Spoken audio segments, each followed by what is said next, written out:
In this video, we're covering the dreadful, morbid, ghostly encounters of a 120-year-old building, which is now the hotel epicenter that traps evil within its walls. Some of the people who have stayed just one night in this hotel were tormented by the souls who once died in their rooms and never left, creating nights of pure danger for the guests. In 1906, an inventor named Freeland Stanley enjoyed traveling places with his wife, Flora. The two grew to never leave each other's side. They knew each other better than anyone, and they expressed their love with the gratitude of building together. Eventually, Freeland became super terribly sick and could see his life being ripped away bit by bit as he was diagnosed with tuberculosis. So he and Flora decided, we need to find a new place to call home, a new change of pace with beauty and elegance so that he could live the rest of his life in peace. And eventually they made their way to Estes Valley of Colorado to hopefully get his health back on track. When they arrived, they were closer than ever. They just made a life-changing decision of moving to a different area.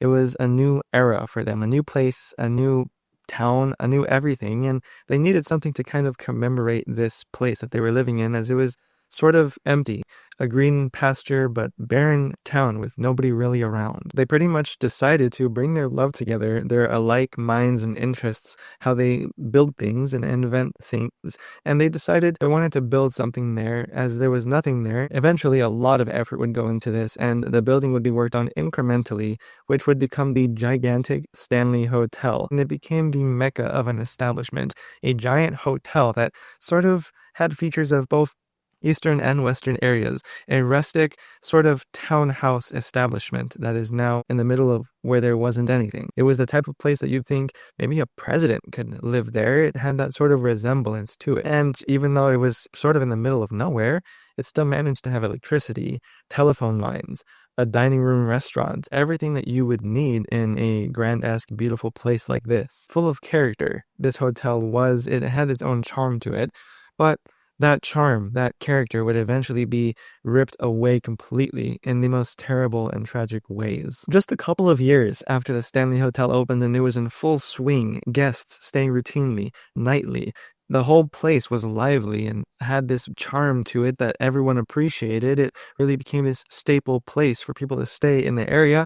That all came to a complete halt, and the entire power grid for the whole building just went out. The entire area of the valley experienced a gigantic flood on the night of June 25th, 1911, which completely wiped away any of that charm and elegance that Freeland and Flora had built. This work of art of a building was just an empty shell, sort of withering away as the floods swept through it. Freeland Stanley and Flora's time, money, effort. He took it upon himself to get a bunch of gas lanterns and fill up each and every single room with one lantern so that they could at least have some sort of light as they were experiencing this dread along with them. But this actually ended up being one of the worst decisions that Freeland could have made. And as he was putting those gas lanterns in each room, there was actually a gas leak forming in room 217. No one knew this at the time. I mean, how could they? It's not like in a gigantic room or a gigantic hotel, not even the smell of gas could be lurking or be caught as a powerful scent. And while his head chambermaid, Elizabeth Wilson, was heading into this room, she was taking the candle with her. Now that, combined with a gas leak filling up the entire room, it was the terrible combination. And as she entered the entire room, an explosion like a bomb went off, engulfing the entire place in thick flames, sending her flying back into the hallway. There was nothing she could do. Now, someone in this type of situation being blown back away in an instant, like pretty much a cremation chamber was made out of this hotel room, you would have thought maybe she got burned alive. Maybe she would have died instantly. But through a miracle, through a slither of a moment, she did survive, and she was just on the ground, still breathing, but not awake. She ended up falling into a deep coma. This accidental explosion of a fire would be part of a number of occurrences that different people over the years would experience, which would ultimately make this a utterly dangerous hotel and a fascinating piece of haunted history. Now, there was an eerie atmosphere, something lurking within the hotel after this explosion. And no one knew this at the time. Everyone just thought life would go on as usual, So did Elizabeth. Eventually, Elizabeth did wake up from her coma. She even returned to work until around 1950. She made it through her 40-year career and did her best work as head chambermaid, but eventually she died in her sleep in room 217 in 1951. The very same bedroom, the very same bed that caused the explosion which sent her flying back into her coma that left her bedridden. It was like she had made some sort of peaceful communion with this room. She had connected to it in some way, but not in a sincere way. Her connection to it would last forever. After all of those years of the hotel upkeep from guests and the hotel staff, there has been accounts of her presence still lurking around in that very same room. Guests have reported things like they'd go to sleep at night, and once they woke up, their clothes would be folded in an orderly fashion, and the room would be tidier than how they had left it the previous night. How would that be possible? Clothes, the room, inanimate objects? How could those things move by themselves? Well, they weren't. It was Elizabeth and her ghost. Her ghost had stayed in that room all these years, haunting that room, and her connection, her death, in the hotel on that property, it wasn't the only ghostly presence to haunt that hotel. Throughout the years, Freeland had also enjoyed the busy atmosphere of his Grand-esque hotel, his escape from the previous life where he thought that he was going to die from tuberculosis. It was a great time while it lasted. But Freeland had also died a decade earlier in 1940 at the age of 91. And similarly to Elizabeth, the guests that have stayed in these rooms of the hotel have also said and recounted that they have even felt Freeland's presence, lurking, creeping, haunting, and bothering them throughout all hours of the night. There are a couple of particular areas where people have felt his ghostly presence with no explanation, like in the billiard room or in the bar area of where the restaurant was, where they'd feel chills, sudden and extreme drops in temperature, but with no explanation, even objects moving from place to place. Maybe it was Freeland making his rounds in the hotel, trying to ensure that his guests had a good experience, or maybe a terrifying experience. Even the phantom of his wife, Flora, is known to roam the halls and terrorize the guests as well, doing more specific things, like there's a piano in one of the rooms on the downstairs floor, and nobody ever plays it, except for Flora. She's known to mess with the keys, playing eerie tunes for her guests. Maybe she's also trying to provide a welcoming experience, but for them, they just see the keys moving. Nobody's touching or playing the piano, but it is still playing music for them. These hauntings with the ghostly presence of Freeland, Flora, and Elizabeth, it didn't help the hotel at all. It made everything so much worse than that flood, the power outage, the explosion. People weren't staying anymore, and it became a place of grungy despair.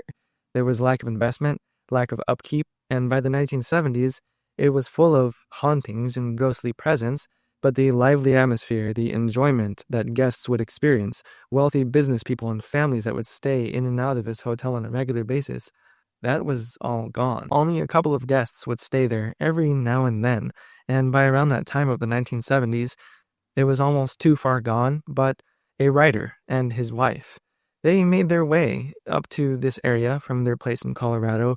They wanted a sort of weekend away from their kids, and they decided to go and stay at this hotel. The writer was working on a couple of different stories for books, and as he and his wife arrived at the Stanley Hotel, they had heard about all of this, all of the hauntings, Elizabeth, Flora, Freeland, terrorizing guests in each and every room, creaky halls with noises, unexplained moving objects, and the piano.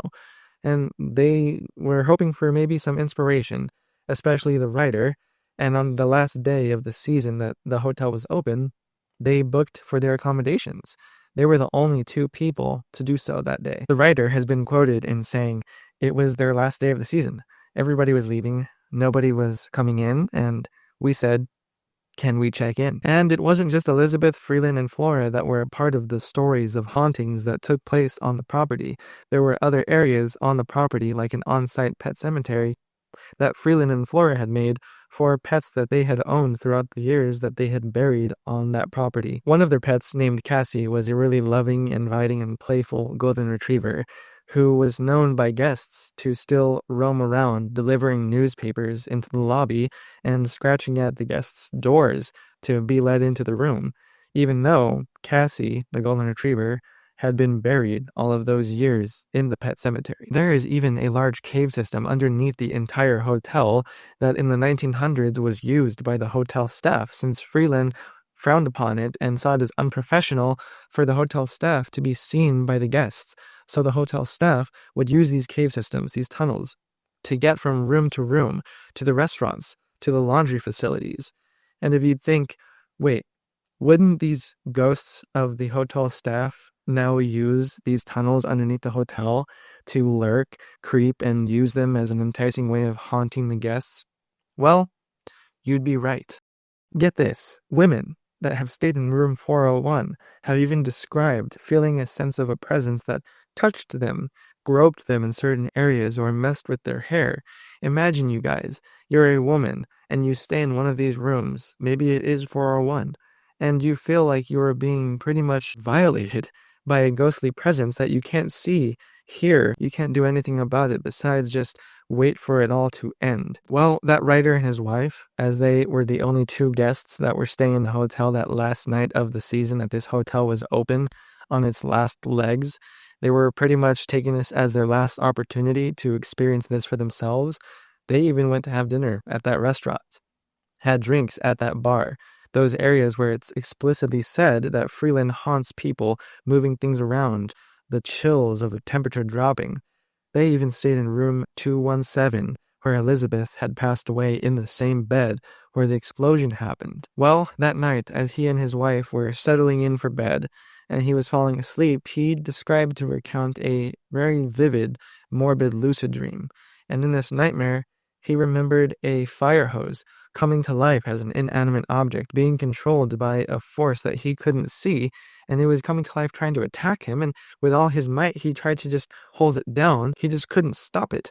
And in a split second, that one ended, and another one began where his screaming son was running down the hallways. He had no idea why his son was even there, as his son was supposed to be at home, and he couldn't catch up to his son in this dream. His son was screaming aggravatedly throughout the hallways, and he couldn't catch up to them. And eventually he woke up. He went out to a window and lit a cigarette, recounting his thoughts of what he had just dreamt about. The morbidity of the entire situation being that it was this room, and he also noticed, wait, my clothes have been made. This room is nice and tidy. What just happened? Well, after that writer had finished his cigarette, gathered himself from the panicked, morbid awakening from this nightmare of his son being in this creepy hotel where he's supposed to be at home, he had the rough outline of a story, none other than what's called The Shining. And this writer is none other than the great Stephen King, who had gotten a taste of what this hotel had to offer. Now tell me, would you guys ever stay in this hotel? Would you like to stay a night in room 217 to see if Elizabeth would give you a little bit of a haunting? Let me know.